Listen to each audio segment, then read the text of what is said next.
গলায় বেল্ট পড়েছে, হাতে বেড়ি পড়েছে।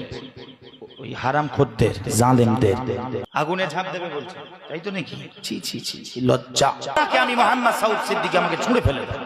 কি হচ্ছে দেখেন, অভিভাবক মানছে দুনিয়াকে। হায় হায়, এর থেকে লজ্জা আর কি হতে পারে?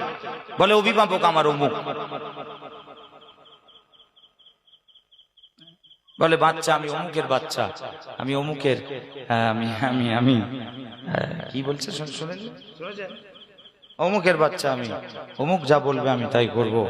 হ্যাঁ, অমুকের আদেশে আমি এসেছি, অমুকের হুকুমে এসেছি। বেল্ট পরে নিয়েছে হাতে, গলায় বেল্ট পড়েছে, হাতে বেড়ি পড়েছে। ওই হারাম খদ্দের জালেমদের আগুনে ঝাঁপ দেবে বলছে, তাই তো নাকি? ছি ছি ছি, লজ্জা!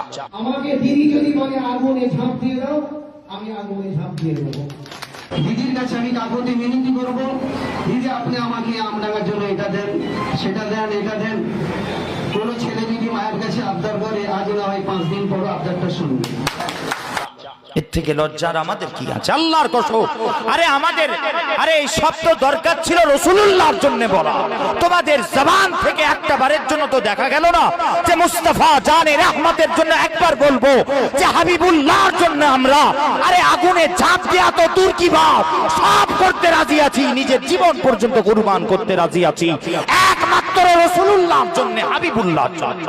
একটা বারের শোনা গেল না, একটু শুনলে বুকটা চওড়া হতো, এই বড় হতো। আহা,